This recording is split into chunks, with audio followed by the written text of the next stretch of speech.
I previously discovered this case, so every video I've created, I will link to this video and create a playlist. So, Alexee Trevizo, we still don't have a motive, and it seems like there's more details and footage that I have not covered.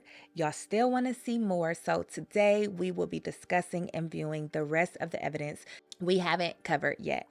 So for those who have requested more footage, this video is for you.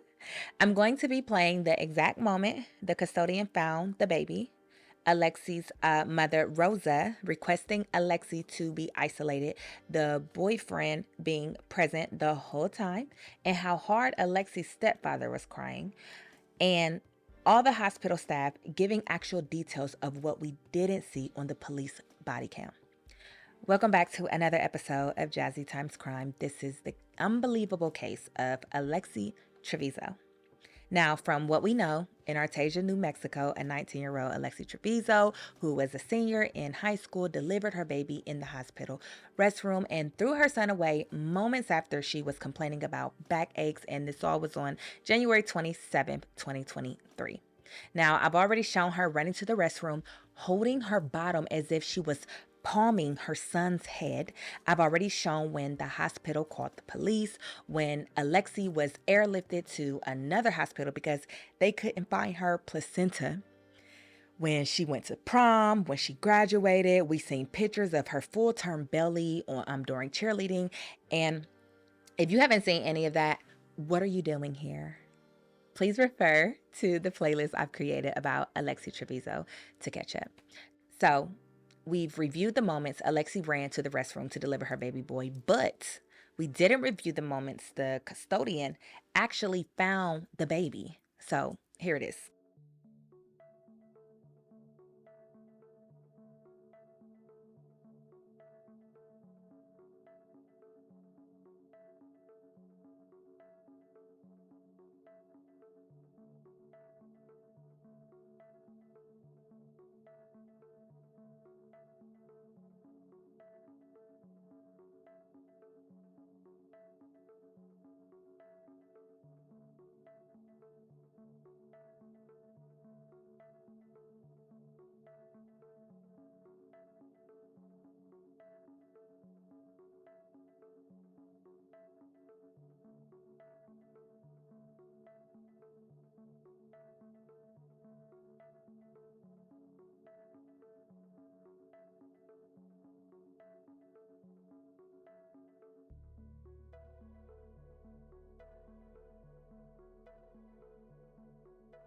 So once they called the police and the police detained her, which I've already covered in the previous videos, police interviewed the nurses that witnessed everything before the police body cams was there.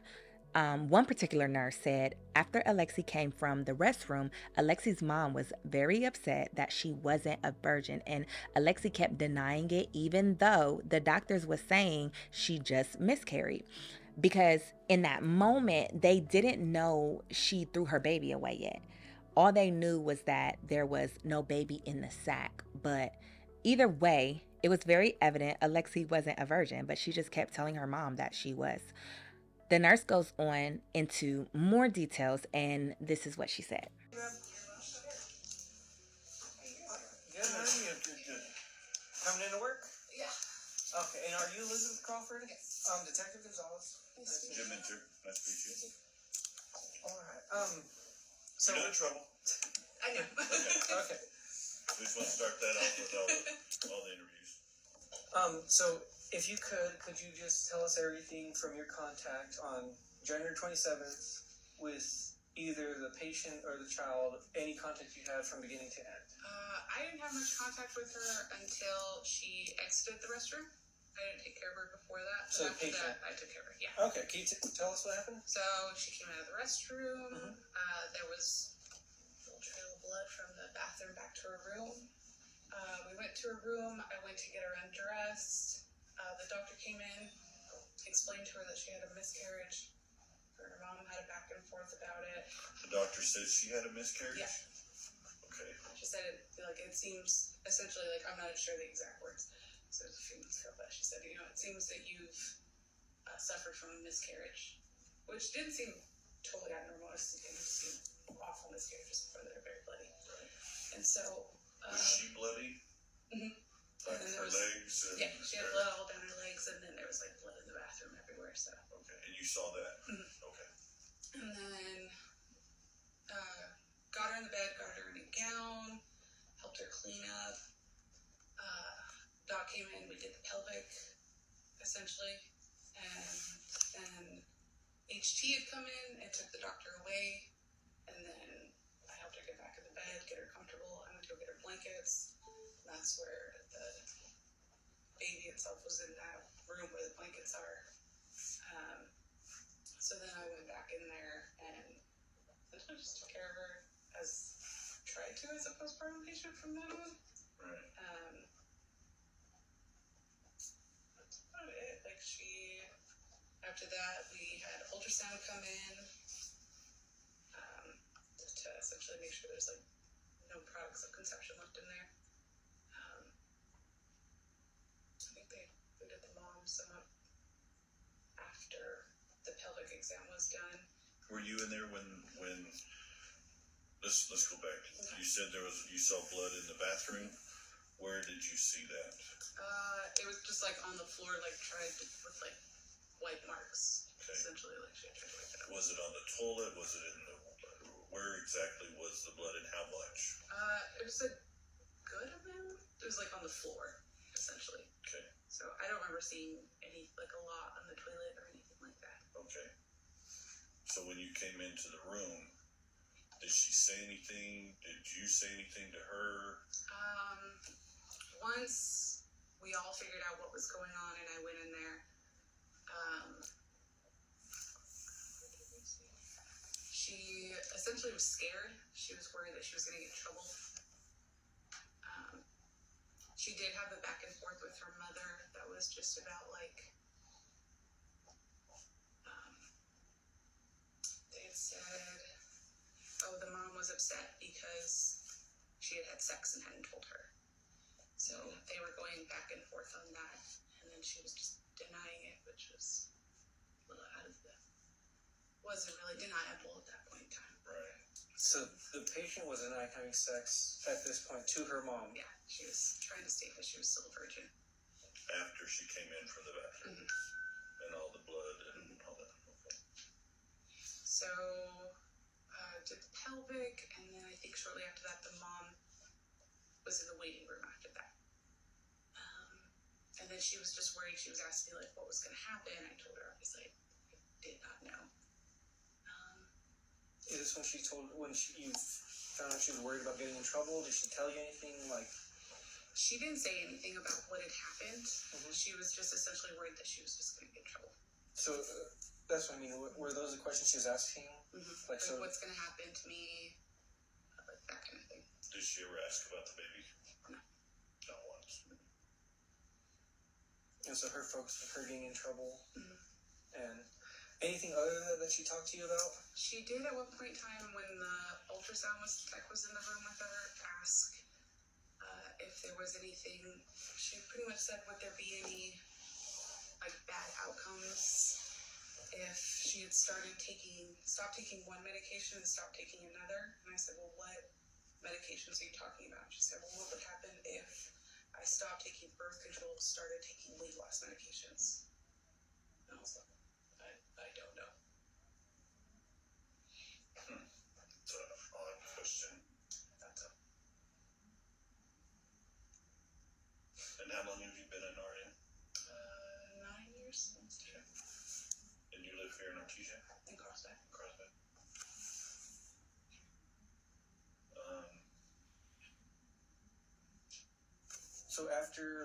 So you got her the blankets. Mm-hmm. After that, what did you do? Did you have any more contact with the patient? Yeah, I just popped in periodically and like checked the amount of bleeding, make sure she wasn't like hemorrhaging or anything. Okay. And then, so until she left, is that what you did? Did you do anything else other than checking on her, make sure she was okay? What's that? Did you participate in the pelvic exam? Yeah, I was in the room. Okay. Were you able to see? Did it appear that she gave birth based on the pelvic exam in your experience? Would you be able to tell? Yeah. No. Okay. I've never done OB, so Okay. what a pelvic exam looks like after birth, I have no idea. I could say that there was a lot of blood, more than normal, like in a normal pelvic exam, obviously. Right. Like we tried to get the suction working because there was so much blood, but it wouldn't work, that kind of thing. Right. So. Okay. So, after she left, did you do anything else? Have any other contact? And so that was just your side of it? That's everything you did? Yeah. Okay. Is there anything we haven't asked as of yet that you think we should know about? Nothing that I think of. Okay. The only thing was just those medications that she was asking about. That was weird. Just what happened if you stop birth control, started weight loss? Mm-hmm. And she didn't expand on that? She didn't tell you why she was thinking that? No, it seemed obvious in my head though, so. Could you tell me why it seemed obvious? Well, it seemed like she'd been trying to hide this pregnancy from her mother for some time. Mm-hmm. So if you know you're pregnant, you're not going to continue taking birth control pills. But if you're trying to hide it, you might start taking weight loss medications. That's just kind of what it seemed like in my head. Okay, just want to make sure, because it seems like it to me, so just want to make sure. I'm not thinking... And was the argument between her and her mom pretty heated? I wouldn't say heated. It was awkward. Awkward. Yeah. Like they were going back and forth, and her mom was definitely angry. Okay. And patient is 19. Mm-hmm. Mom is quite a bit older. Mm-hmm. Gotcha. And they never once asked about the baby during the entire time you had contact with her once she left the bathroom? Even after they found out that the baby was found and all that, they never asked anything about the baby. I did go, now that I think about it, I did go check on the mom just to give her an update. And I think she asked about the situation, asked what was going on. But I told her I couldn't tell her anything. So I just went to go tell her that she's being transferred to Roswell. Right. And give an update on her daughter, essentially. And that she asked about what was going on with all of that. She said, what happened to the bathroom? What happened to the bathroom? I said, I can't tell you. Right. But nothing specific saying, what about the baby? Correct. Okay, I don't...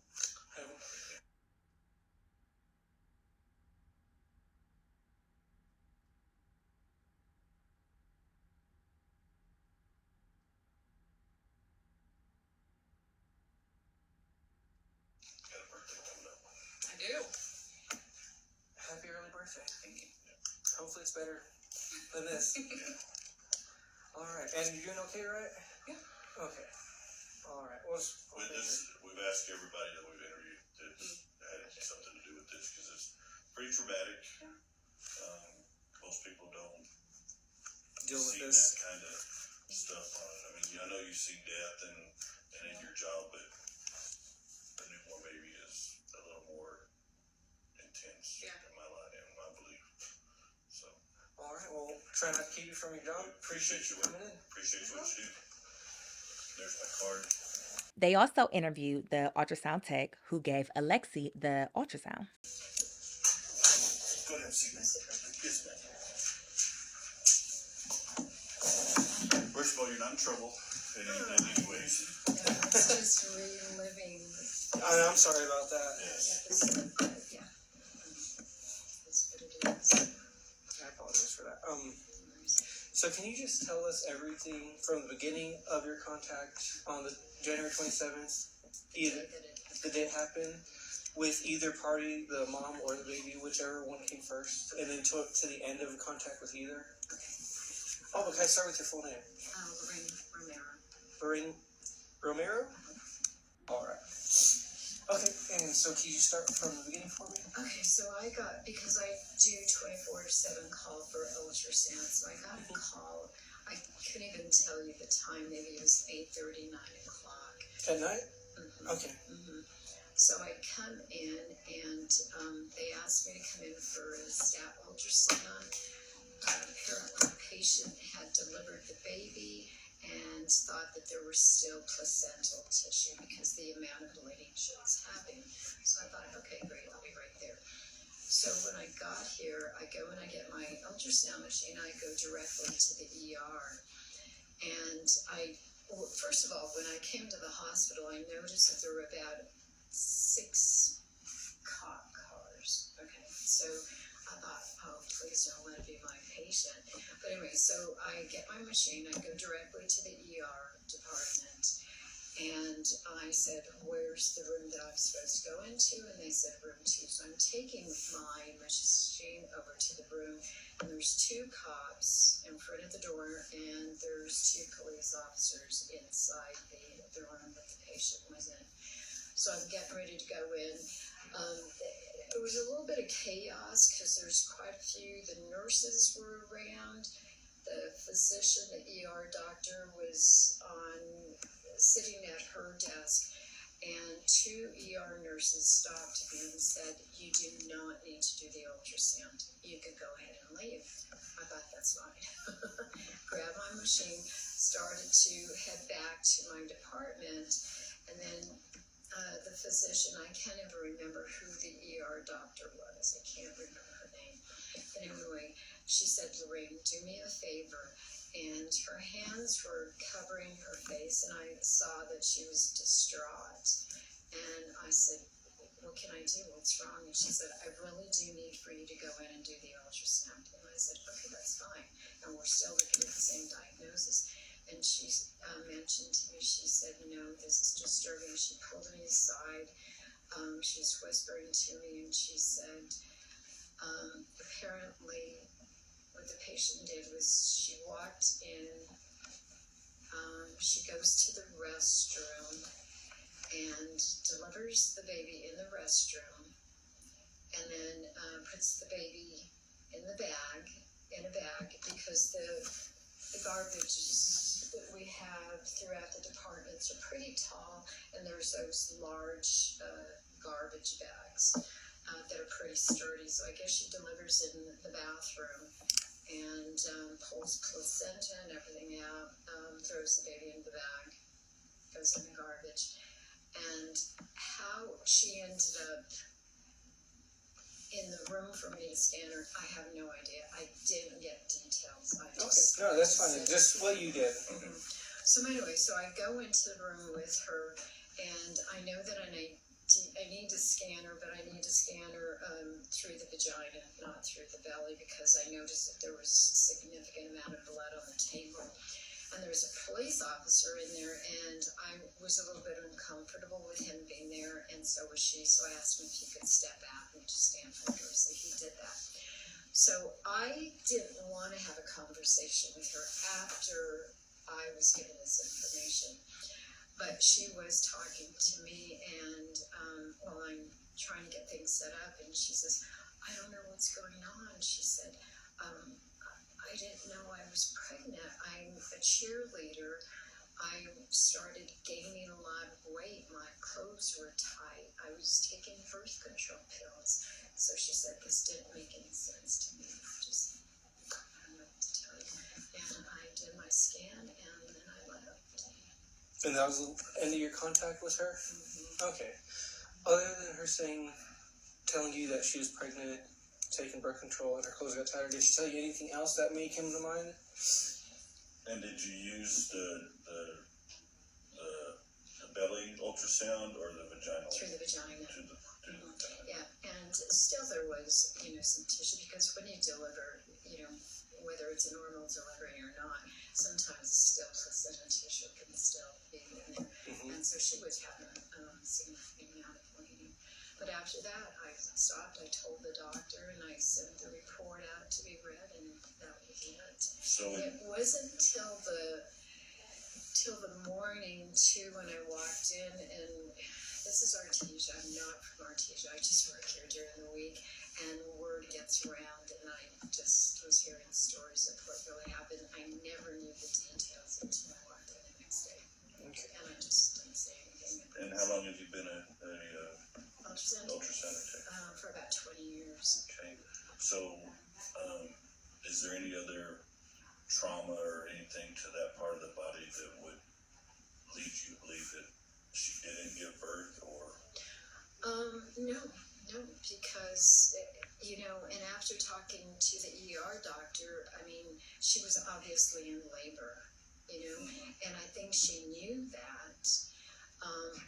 And so my assumption was, she panics because when she was talking to me, she was talking pretty rapid, and she was like, I don't understand. So, was it all mental, psychological?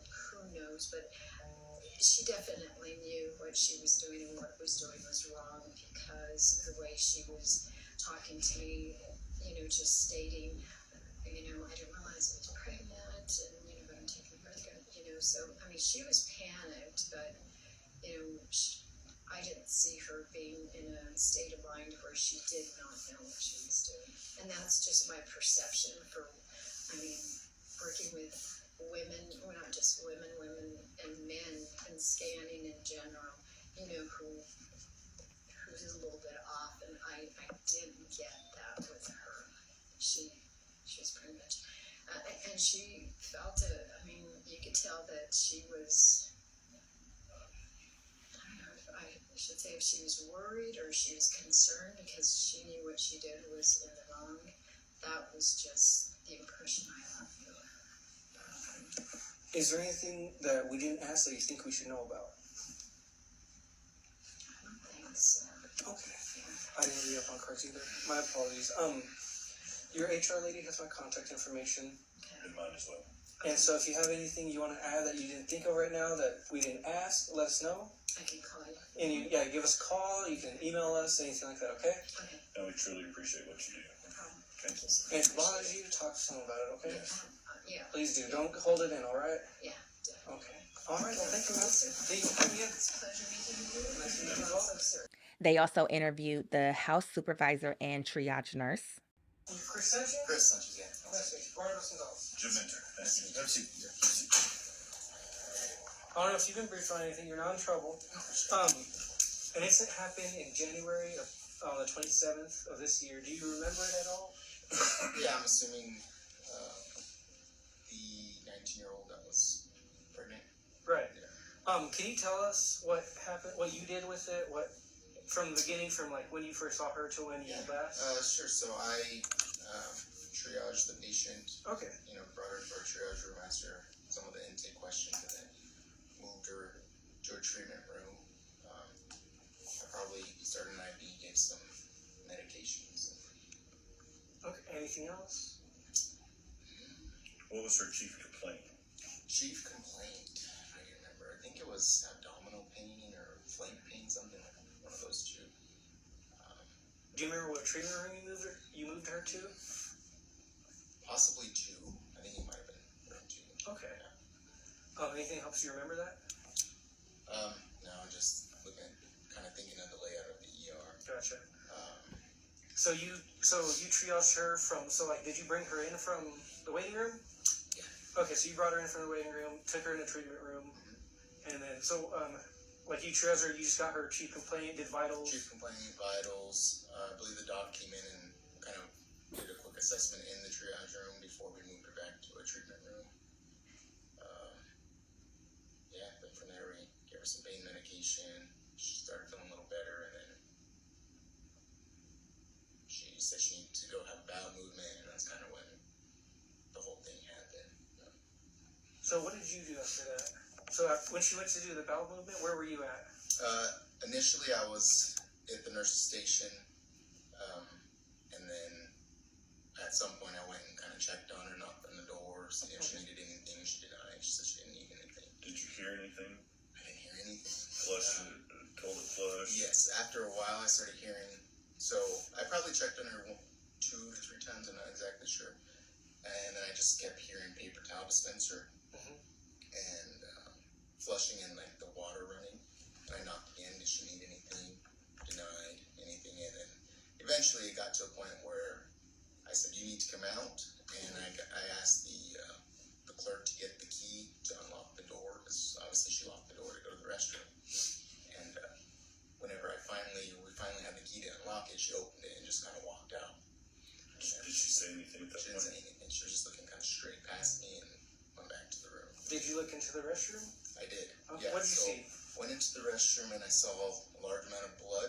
Where? And it was on the floor. It appeared to, like she had tried to wipe it up in places. It was kind of on the back wall behind the commode, the toilet. And so I said, you know, you okay? What happened? And she said, I'm on my period. What she said. And she walked out.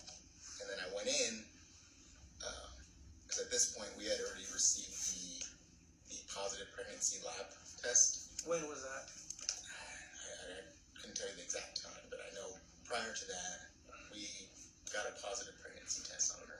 Okay, prior to the bowel movement, did you tell her that y'all got a positive? No, the doc hadn't been in there to tell her yet. Okay, so, okay. Yeah, so went in there, and I did look into the trash can at that time to see if there had been anything tossed, but the liner was fresh and completely empty. I didn't pick up the can, obviously I would have known, but I just looked in the can and there was nothing in there.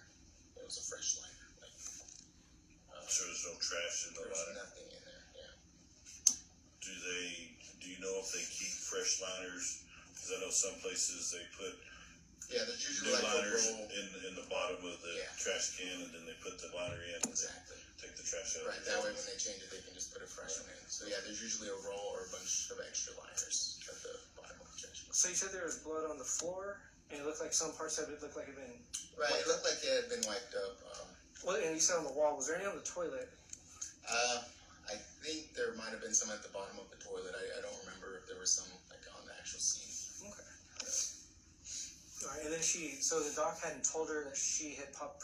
Nah, So like, because speaking with Vasquez, she said that, and don't quote me on this, but like y'all did a urine and then a blood. right, so typically they'll do a urine and that just tells you negative, positive, and then they do the blood. It kind of gives them a range of how far along. So how far along she did is. the urine come back after as well, or so did all of it come back after she came back? It probably all came back before. Okay. Before the. But the doctor would be the one to tell Yeah, her. the doctor would be the one to go into the room and tell her. And after she came out of the restroom, that's when she went in to do a vaginal exam. Obviously, we didn't know what this blood was from. We were a little concerned that maybe she had known that we were gonna figure it out and that she might have harmed herself or something in the restroom. So the doc wanted to go check her, but obviously that wasn't the case. And how long have you been working here? Here, about 5 years. Okay. So during your time, if someone were to pull the emergency cord have you been here when somebody pulled that? Yeah. For So the if restroom specifically. Right. So if somebody pulled that cord, y'all would have known. Oh yeah. The restrooms typically at every facility will give a different chime than a room, like a room call bell. Right. It's like more of an urgent chime, I guess I would say. Yeah, just so that way everyone knows it's not just your normal. Right. And to your knowledge, that alarm never went off. That alarm never went off. Okay. So then what occurred? So after that, her and the patient went back to the room. The physician and a female nurse went in to do the vaginal exam just to make sure everything was good there. I believe I wasn't in the room, but I believe that's when the doctor said, "Hey, your test came back positive for pregnancy." She adamantly denied it up to that point, even with me the entire time. She said she was a virgin. She's had her period every month consistently. So the doc was doing that. Then you said that, and she told you that when you were She told me that in triaging. triage, Okay. and that she was a virgin, and that she had her last pregnancy was just prior on that month, and had You mean period? yeah, You sorry, said pregnancy. I'm sorry, yeah. Her period, she had them consistently every month. So then I started doing my charting, and then we called in the housekeeper to clean the restroom. We call it like a terminal clean, just when it needs to be mopped and everything. And then she felt the weight in the wastebasket, and then that's when we found the baby, and then moved it into the trauma room, trauma 2. Did you find the baby? Did you see the baby I saw the baby in the trash can, or in the trash can. HT, he was there. He's another nurse, and Leela, she's the housekeeper. They initially found it, and I went over saw what they had. A couple days later, her mother Rosa went to the police station and asked about the autopsy of her grandson and also mentioning HIPAA law. Ms. Rodriguez? Yeah. At the hospital. You've been talking to my supervisor. Yes, Okay. Sergeant Perez. Yes. Will it be you guys tomorrow? Yes. Okay. I told him at 10 o'clock we could come over. Okay. Okay? You and your CYFD person? Yes. I'm better. It's Okay. just her, but So have you, are you family? Yes, this is her sister. This Okay. is my daughter. I just didn't want to talk about anything. Yeah. Have you thought about therapy for her? Not yet, but I was gonna look into it. I was gonna look on the back of the insurance card. They told me there were some numbers on the back. Yeah, so that's how you go through our, Oh, okay. your insured providers. Mm-hmm. Just FYI, for us, we have PMS here in town. They're the ones that most people are insured through. Okay. And so Okay. if you want to do in town, we do PMS here, and then we Okay. have one in Carlsbad, 2 in Rosa Okay. that are usually on all of everybody's insurance. Okay. Did Something to you think about. hear about HIPAA was broke and there's like a whole How? bunch of rumors out? I heard there was Nurses, rumors through yeah. the high school. Yeah. The nurses do talk, but Mm-hmm. yeah, that's just small town stuff. But that shouldn't have happened. They shouldn't That's why have. it's HIPAA. And I You know. know? Well, and because I was reading on that and like on Facebook, everyone's doing all that stuff. Because we did do a disclosure, and that was through our person contact. That's our PSU command supervisor. So he did do one. He didn't put any name in it or anything like that. And that's just something he did because he was being asked about it for so Okay. long. Okay. So that one was done, but then I hear like the high school's talking a lot. Yeah. I had teachers message me and everything. So. Really? So everyone already knows me. Yeah. That's the bad thing about small town. Yeah, that is the best thing of small town. But like I said, but more importantly, I'd talk to insurance about therapy. Yes. And I am going to keep her home for about a week, and I am going to look for like therapy for her. Yeah. So yeah, I'm going to do all of that as much as I can today and tomorrow. So Appreciate it. yeah, At least you're actually a parent that cares. I love my daughter. She's my everything. But yeah, you guys can come over tomorrow. Okay. We'll be there. We'll It has a contact red roof. We'll contact you before, make sure it's still okay. Yeah. We do that all just Okay. before, so that way you're not like forget about it. Some Yeah. people do. No, I won't forget about it. Okay. We'll be there. Well, you have my number. The supervisor to talk Yes. to is Sergeant Perez. He's Yes, also I've you been have his talking number. to him. Yeah. Yeah. We've been keeping in contact. So. All right. Also, do you know like when anything about the autopsy, how fast? And We asked to expedite it. I still haven't heard word back. So it did happen on Saturday, but from Yeah. speaking with Wiedemann, the OMI person assigned to the case, he said we're not hearing anything yet. So he told me as soon as we find out, or as he finds out, he'll let me find out. Are we getting him back? Did you know? We are getting him back, right? You will, yes. Okay. And that's why I was telling y'all at the beginning that, with like names, stuff like that, and then who you want, like Turpin said, who do you want to do end of life care with. Okay. When do you think we? I don't know. That's not up to When do me. you want? Okay. Okay. So you know how so with it being tricky because technically you're not next to him, it would be your daughter. Y'all would still be contacted with it because they'd have to find out where y'all want him to be transported to. Because some people pick them up from Albuquerque, because it's free of charge whenever they go from here to Albuquerque. Okay. And so it's free of charge coming back, but some people want to do, like, with just other cases, they'll do it in Albuquerque because it's cheaper to cremate, stuff like that there. They have to get a hold of you first to they'd have to get a hold of her first to let them know what they want to do next. So they'll get a hold of you as soon as they're done with him. I don't know what's taking so long. Usually they don't. Okay, no, we haven't even really, we've tried to talk about that, but she didn't know, she don't know. Well, in town we have turpentine. Roswell has way more options for like mortician stuff like that. Because you have to talk about, do you want to do cremation, do you want to do burial, stuff like that. Okay. And so that's because she is of age, so she would be having to be the one to sign off on everything. Because and I don't know y'all's financial situation, but y'all guys may be able to pay for it, but she still has to be the one to sign off on stuff with how that goes. Because with OMI and stuff like that, it has to be who's immediately next. Okay. Okay, so it's one of those that they will get a hold of her, and with that, something you and her would talk about what you guys want to do, and him, Yes. Okay. and keep that involved. Okay. But it's one of those things you always all have to mesh out. Yeah. Okay. We'll do that. All right, we'll Thank you so much. get a hold of you tomorrow. Make Okay. sure. All right. Sounds good. All right, Okay. thank you, See ma'am. you tomorrow. Bye.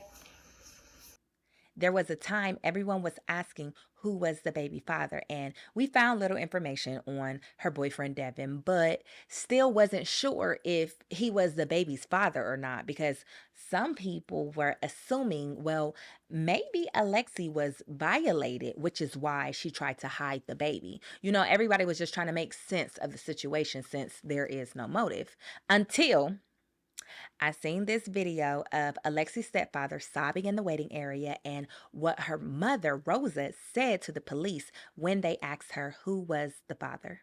Is this your family? Yes. Okay. I'm Detective Gonzalez, our Chief of Police Department. What questions do you have for me? What's gonna go on? Like, what, can I be with her? She's getting life flighted out right now. Okay, So they're taking her right now. okay, I haven't spoke to her at all. okay, so what's gonna go on? Like, what's gonna happen with her? Like, So she's gonna get treatment before we even talk to her because she needs to be stabilized. So Mhm. that's why she's getting life flighted out. okay, Once she gets stabilized, we'll try and talk to her. The baby's gonna go up north for autopsy. mm-hmm. More likely it'll be done within the next day. Is she gonna get taken after, like, she's released? How, Get what? like, are y'all gonna take her to custody or anything like that? Like, That depends what? on what the DA finds. For us to get reports back, stuff like this, we'll get it back pretty soon. Okay, So They we don't know yet, babe. we don't know. That's why he'll be going up north. Has y'all's information been taken yet? He took my driver's license, he took her driver's license, Okay. my phone number, my phone number, yeah. So, even though she's of age, if she's not available to be contacted, can we put you down as next of kin for all mine? Okay. And you'd be grandmother? I'm mom. So you'd be I'm the her death. mom. You'd be the descendant's grandmother. Yes. Okay. Just wanted to make sure. So that's her boyfriend. Mr. Boyfriend, do you have a driver's license? No.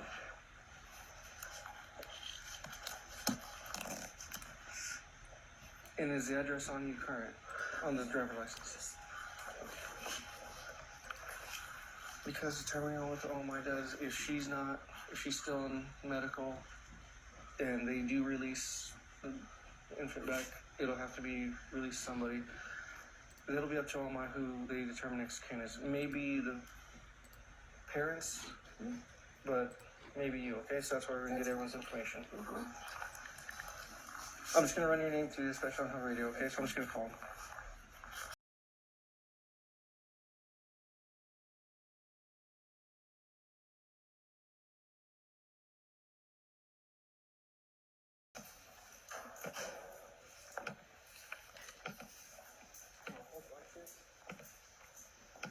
Hello, Rosa. So I just had to make sure she got it first, and then she was okay with it. So-and-so's on there, so it's date of birth, okay? This is a criminal complaint, okay? This is her copy, she didn't want to give you a copy, she just didn't want to read it, so this is hers, okay? If she needs a copy, we can get her another one. Also, did a search warrant for her DNA. All it is a buccal swab, like when you go to the doctor's office, you open your mouth, you have a cough, when you have a cough. Did she do that? Yes. Okay, this is her copy. She didn't want to read it either. Okay? This is called return inventory. This is saying what I took for it. 2 pairs of buccal swabs sufficient for laboratory testing. Okay? This is that. Do you have any questions on any of that? This? No. Nothing? Okay. We'll get to it then, okay? Okay, wait, is she gonna stay here? Are you leaving her here or are you Yes. transferring? That's not up to me. It's up to the attention. She should be calling you after she's done with booking. Okay, are you gonna isolate her? Does she need to be? Gary Mitchell just told me, because that's our lawyer, Gary Mitchell, and he said if he just wants to keep her safe. Okay. If anybody finds out that what she did, what they think she did, or you know, and she doesn't want any kind of harm. Okay. So if you guys could isolate her, I don't want anything to happen. No, I know what you're talking about. He wants her to be put in special population. That's what that means. Okay. No, I'll make sure if she does go out, she shouldn't, because this is through magistrate court here in town, and she should be seen tomorrow because it is non-violent. She has no priors. She's more likely to be released tomorrow. And because I don't know if the district attorney is going to do a pretrial detention or anything, but if they don't, then she'll see the judge in the morning and then go from there. Okay. What time? Yeah. It depends on the judge's schedule. He has, I believe, 72 hours to see anybody, but it just is on a rotating docket. I think detention starts at 7 in the morning. I'm not too sure right now. Okay. Is it for sure that she will get seen tomorrow? The judge has 72 hours to see her. He has to see her before 72 hours or she gets released. Okay. Okay? More likely, she'll be released on an OR. It's called order of recognizance, your own recognizance, meaning like we're trusting you to go out there, not commit any crimes, any more crimes, do anything else. You can't leave a certain area, stuff like that. That's more likely what will happen. All right? So that's where you're at right there. All right? Thank you for being so All right? I'll leave y'all to it. Alexie's friends from school says she told everyone she gained weight because of birth control. And according to another friend, Alexee knew she was pregnant because she had a name picked out for her baby. She wanted to name him Alex. These friends who are asking not to be identified are saying she is a master manipulator and would only talk to you if she wanted something from you, and then the next day would act as if you didn't even exist. She thought she was better than everyone because she was close with the cheerleading coach, and everyone noticed that she was pregnant like around October, which was a few months before she delivered her baby.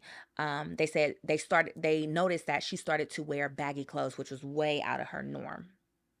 Now, keep in mind, this is coming from teenagers, so believe at your own risk. But something that is very much factual is everything comes full circle. Whether it's tomorrow, 10 years later, or hell, 9 months later. So talk to your kids about the consequences of every action. If you like to see more children cases, then click right here. If you like to subscribe to this channel so that you never miss another video, then click right here. I love you, and we shall talk again in the next episode of JazzyXcrime.